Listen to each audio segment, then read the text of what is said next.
Copyright 2013 A. Sokolovsky. In our post-puzzles if the moon we mentioned 360 days perfect calendar being possibly used in our distant past before an asteroid impact.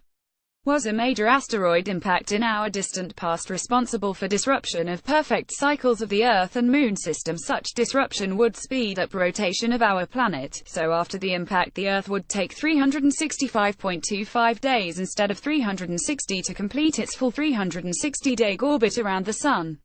In this article we are exploring arguments supporting such a hypothesis.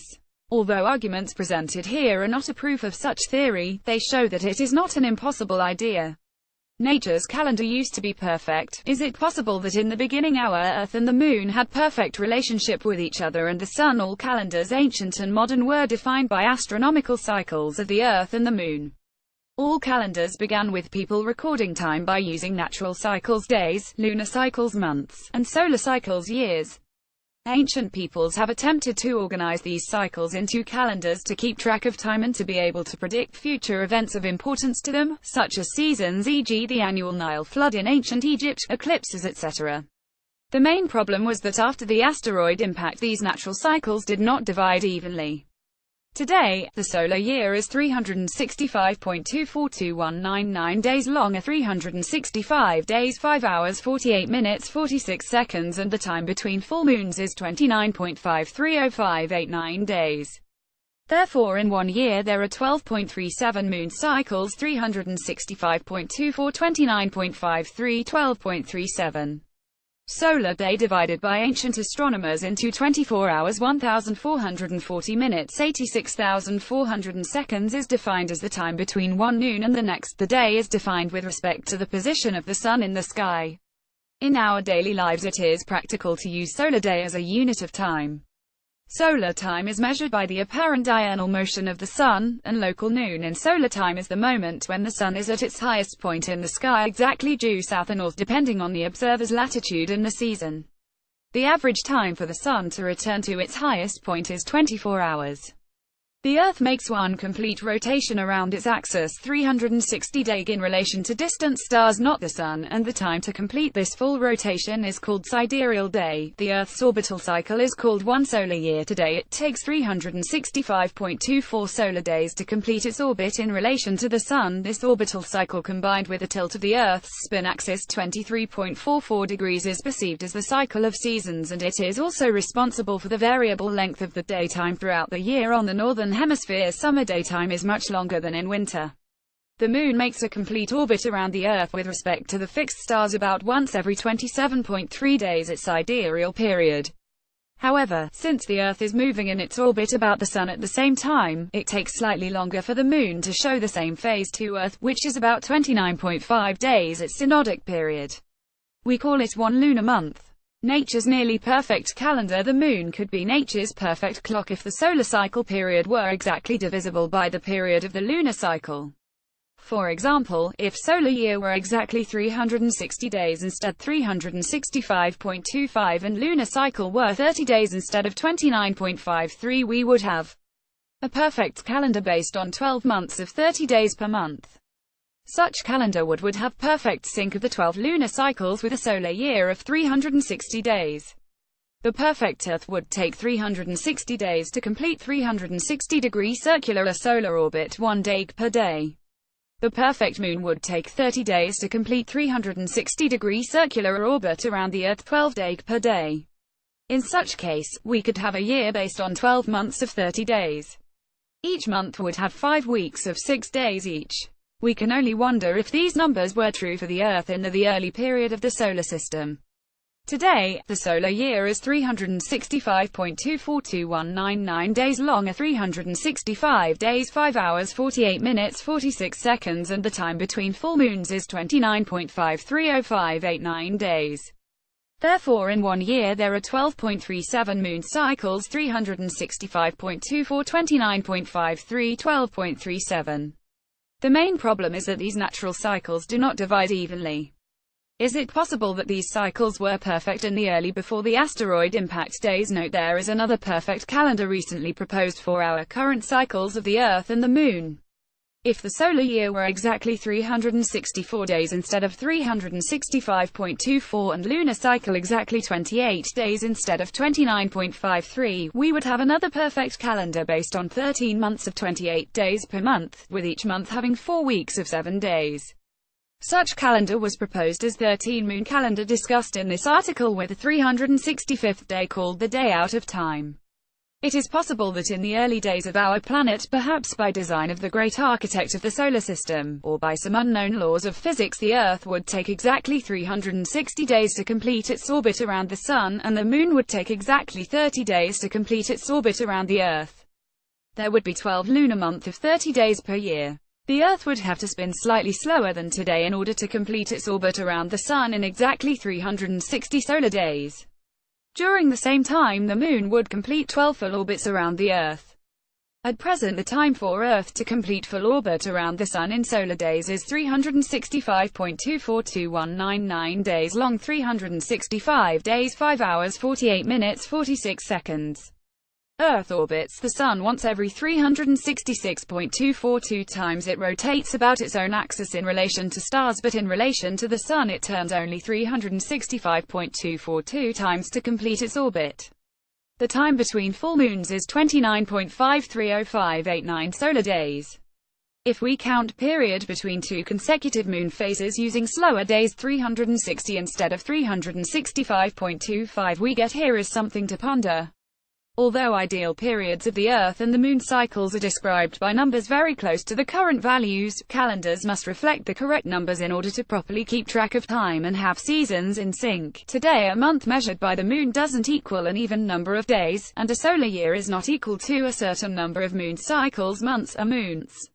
It is possible that before asteroid impact, axial rotation of Earth was such that 1 year 360 days had 360 perfect days, while the Moon would require 30 days to complete its orbit around the Earth and have 12 complete orbits during one solar year. The Earth's orbital period today is 365.256363004 days. That is how long it takes for the Earth to complete its orbit around the Sun. Axial rotation is faster now, since we have now extra 5.256 days squeezed into the 360-day orbit.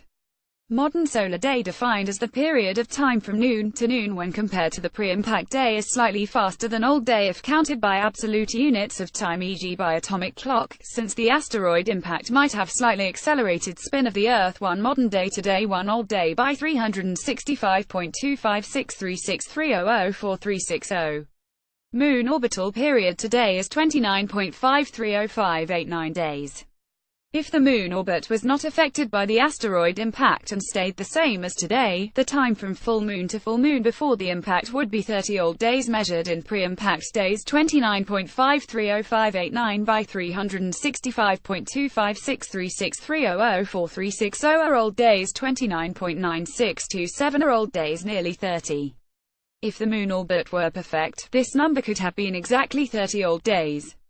However, even this small discrepancy would allow the early astronomers before asteroid impact use 360 days calendar measured by 12 lunar months of 30 days per month. The solar and lunar calendar would stay in sync for a long time, going out of sync less than 12 days per year. Speculations about our past great flood myth. The global flood myth motif is widespread among many cultures, as seen in the Mesopotamian flood stories, the Puranas, Deucalion and Greek mythology, the Genesis flood narrative, and in the lore of the Quiche and Maya peoples of Central America, and the Muisca people in South America. A flood myth. A deluge myth is a symbolic narrative in which a great flood is sent by a deity, or deities, to destroy civilization in an act of divine retribution. Parallels are often drawn between the flood waters of these myths and the primeval waters found in certain creation myths, as the flood waters are described as a measure for the cleansing of humanity, in preparation for rebirth. Such global catastrophe could be caused by major climate change, rapid global warming during or after an ice age, and/or major asteroid impact. For example, the dinosaur extinction is attributed to an asteroid impact. It is important to stress that major asteroid impact could also be responsible for change of the speed of Earth's rotation and its tilt. Flood in Atlantis is existence of ancient technological civilizations. Atlantis, Lemuria. A mere myth. Atlantis was a legendary island first mentioned in Plato's dialogues Timaeus and Critias, written about 360 BC. In Critias, Plato claims that his accounts of ancient Athens and Atlantis stem from a visit to Egypt by the legendary Athenian lawgiver Solon in the 6th century BC. In Egypt, Solon met a priest of Sais, who translated the history of ancient Athens and Atlantis, recorded on papyri and Egyptian hieroglyphs, into Greek. The means of destruction of Atlantis was a number of very large meteors, asteroids, chunks of matter from space hitting the Earth. Perhaps the closest one can come to a description of what happened and the physical consequences can be found in a meticulously researched book titled, When the Earth Nearly Died: Compelling Evidence of a World Cataclysm 11,500 Years Ago, by Derek S. Allen and J. Bernard Dallaire. In their book, they say that several huge chunks of matter struck the Earth. Accompanying these large chunks was a fall of red, icy water, probably red from iron oxides, and a fall of fine gravel that scattered over a fairly large portion of the Earth. It is interesting, but not surprising, that, although the entire world felt the destructive effects of the meteors that struck it, Atlantis itself was the hardest hit. By taking out the heart and control center of Atlantis, and by disrupting the Earth so massively, the falling chunks of matter ensured that the Atlantean society could not possibly go forward. Humanity had to painfully reconstruct its societies. In Egypt, Atlantean technology and knowledge survived the best and the longest, but even there a hiatus occurred during which almost all the Atlantean technologies were lost. Much of what information remained about Atlantean technologies might have been destroyed in 212 BC at the decree of Qin Shi Huang, the Chinese emperor of the terracotta soldiers fame, who had all the books in his kingdom burned that didn't fit the official dogma. The various burnings of the library at Alexandria took care of any lingering official Atlantean information in the Western world. Source: http thelightouseonline.com articles Atlantis 5.html Standards of measurement in the post-flood civilizations. The oldest known civilizations which left archaeological evidence of their existence appeared suddenly in Mesopotamia and Egypt. The unexplained puzzle is that these civilizations, already with no evidence of long evolutionary development, had writing, laws and fairly advanced knowledge of astronomy, mathematics and science. One possible answer to this puzzle could be that they were built by survivors of the global catastrophe. Was 360 days calendar remnant of the pre-flood civilization? Why do we divide the circle into 360 degrees? Why the year is divided into 12 months? Why a week has 7 days? Considering we use decimal system, would NT be easier to divide circle into 10, 100 and 1000 equal parts? Sumer and Babylonia, located in present-day Iraq, were probably the first peoples to have a written language. Beginning in Sumer in about 3100 BC, the language continued to be written until the time of Christ, but then it was completely forgotten. Even the name Sumer became unknown until the 19th century. By 2000 BC, there was a calendar with a year of 360 days, 12 months of 30 days each, with an extra month thrown in every 6 years, so to keep synchronized with astronomical observations. According to Dampier, A History of Science, Cambridge, page 3, the day was divided into hours, minutes and seconds, and the sundial invented. Neugebauer, The Exact Sciences in Antiquity, Dover, page 86, claims the Egyptians were the first to come up with 24. The circle was divided into 360 degrees. Notice that all these standards of measurement include multiples of 60 frequently. Obviously, 60 was the Babylonians' favorite number. The Babylonians, who were famous for their astronomical observations and calculations aided by their invention of the abacus, used a sexagesimal-based 60-positional numeral system inherited from the Sumerian and also Akkadian civilizations. The legacy of sexagesimal still survives to this day, in the form of degrees: 360 degrees in a circle or 60 degrees in an angle of an equilateral triangle, minutes, and seconds in trigonometry and the measurement of time, although both of these systems are actually mixed radix space. A common theory is that 60, a superior highly composite number, the previous and next in the series being 12 and 120, was chosen due to its prime factorization 2 times 2 times 3 times 5, which makes it divisible by 1, 2, 3, 4, 5, 6, 10, 12, 15, 20, and 30. In fact, it is the smallest integer divisible by all integers from 1 to 6. Integers and fractions were represented identically. A radix base point was not written but rather made clear by context. On the other hand, is it possible that global catastrophe survivors who started new post-flood civilization introduced 360-day calendar, since that is what they used before the asteroid? impact changed the speed of Earth's rotation. 360-day calendar mentioned in the histories by Herodotus. The limit of life for a man I lay down at 70 years, and these 70 years give 25,200 days, not reckoning for any intercalated month. Then if every other one of these years shall be made longer by 1 month, that the seasons may be caused to come round at the due time of the year, the intercalated months will be in number 5 and 30 besides the 70 years, and of these months the days will be 1,050. Of all these days, being in number 26,250, which go to the 70 years, one date produces nothing at all which resembles what another brings with it. http www.sacredtexts.com kla1030.htm. According to Herodotus, 70 years are equal 25,200 days. This can only be true if the year he describes has only 360 days. 70 by 360, 25,200. To synchronize time with seasons, he adds 35 months of 30 days each, 35 by 31,050 days. Therefore the total number of days to account for 70 years 25,200, 10,050, 26,250 days. In this short paragraph, Herodotus describes a calendar based on a year equal 360 days, 12 months of 30 days each. He also mentions correction required to synchronize this calendar with seasons. Add 2 alternating years, 30 days. It seems Herodotus misunderstood the time adjustment correction, since it would produce a 2-year period equal 360, 360, 30, 750, 7502, 375 days per year, 10 days too many. What actually would be required to synchronize seasons would be annual replacement of one of the 30-day month with a 35-day month. 11 times 30, 35365. Important link http www.ancientworldmysteries.com 360-day-earth-year.html. Blasts of the past in modern days, due to a relatively short lifespan of humans, asteroid impacts and catastrophic meteor shower seem to be very rare events. The 1908 Tunguska event and the most recent February 15 meteor impact over Russia captured on video remind us that such events exist. Many reports of these catastrophic events can be found in ancient and more recent writings and oral traditions. People at the headwaters of the Murray River, presumably of Wiradjuri stock again, remembered an occasion well before 1925 when a conspicuous fireball provoked an earthquake and a rupture of the Earth's surface. Then came a wonderful and inexplicable thing. It was a great bright light, burning blue, and traveling at an enormous rate. It came down out of heaven, and no one knew who had caused it, but all believed that it must have been some sorcerer greater than any ever known. The earth trembled because of its speed. The air was filled with a hissing sound. The glare dazzled everybody, and in a fraction of time it had struck. The ground heaved and was rent. Stones went up, masses of earth flew, and a terrific explosion roared. The noise of the burst was deafening, and it reverberated around and amongst the hills and through the bush until all the world was just a great, full noise. During the ensuing night more heavenly fires darted hither and thither. The frightened people grew somewhat accustomed to them, and they watched them. The neighboring Wadi Wadi, a subgroup of the Dharawal Nation, Burigorang Valley, southeastern New South Wales, relayed an experience dwarfing the recent Russian event.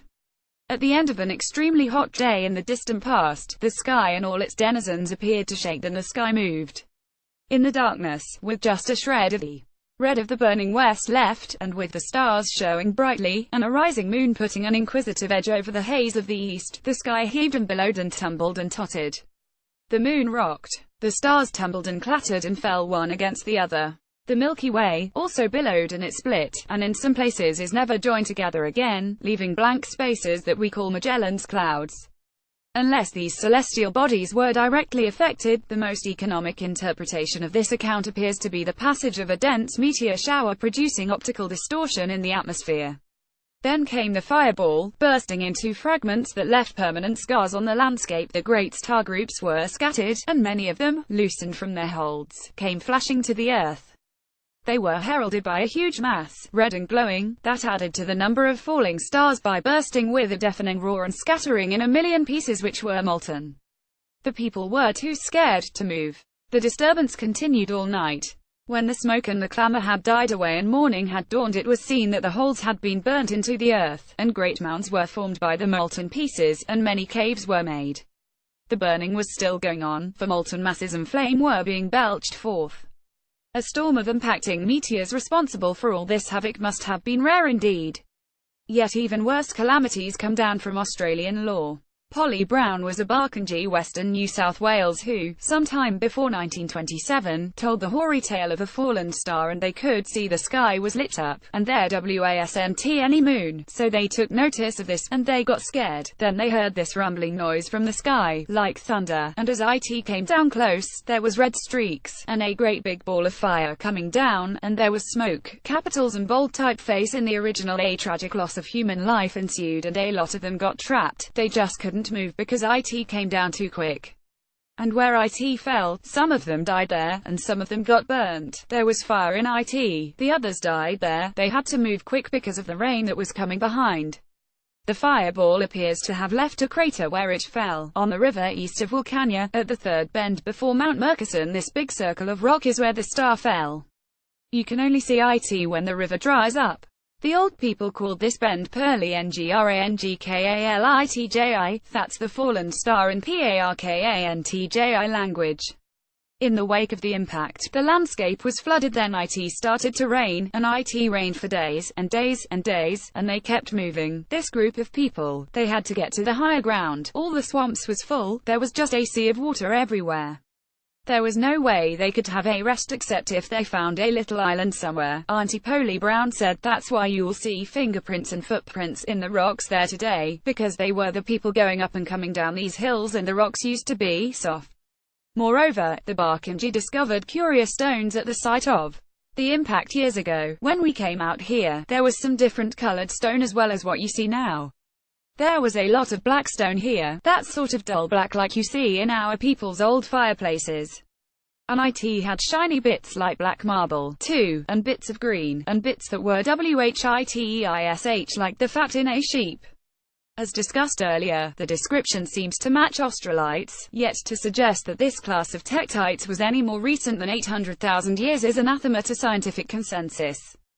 Have geologists examined the location fingered by the Barkindji? Did the Barkindji and the Wadi Wadi people refer to the same event? Could this be related to the Henbury crater, Central Australia, which is associated with a meteorite impact dated to 4,200 years BP? And is there any way the Australites could be much more recent than commonly thought with the paucity of available evidence? Such questions understandably meet with this onerous silence. More extreme still is the well-known myth of the Greek demigod Phaethon, the son of the sun, whose bold adventure incinerated a large part of the world while he himself crashed into the river Eridanus. Valerius Flaccus was a Roman poet 1st century CE who envisioned Phaethon as a meteor. His charred remains a black ball, a dark globe at a globus. The Greek chronicler John of Antioch 7th century CE similarly portrayed Phaethon as a fiery ball, Sphera Pyros, hurled onto the Celtic lands from the sky with devastating consequences. As with the Barkindji, the event was associated with curious objects on the ground, amber in this case. A trickle of modern scholars has followed the interpretation of Phaethon as a meteor, but a definitive explanation of the myth has not yet emerged. Many aspects of meteoric activity remain beyond our ken. The assumed coincidence that the explosion over Chelyabinsk occurred hours before the uneventful flyby of asteroid 2012 DA14 only underscores this. If pre-scientific records of the sky are allowed to shed some light on the phenomenon, perhaps the material presented above will blaze a trail and contribute to a boom in atmospheric studies.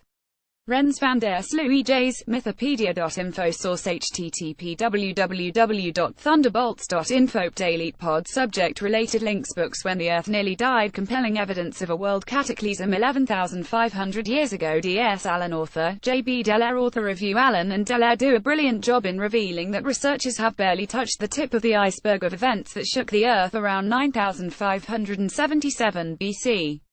This book is an essential handbook to our ancient past, a brave multidisciplinary approach that should be applauded. Rand Flemeth, co-author. When the Sky Fell. This text refers to an alternate paperback edition. From the back cover, Astronomy Geology Cataclysm.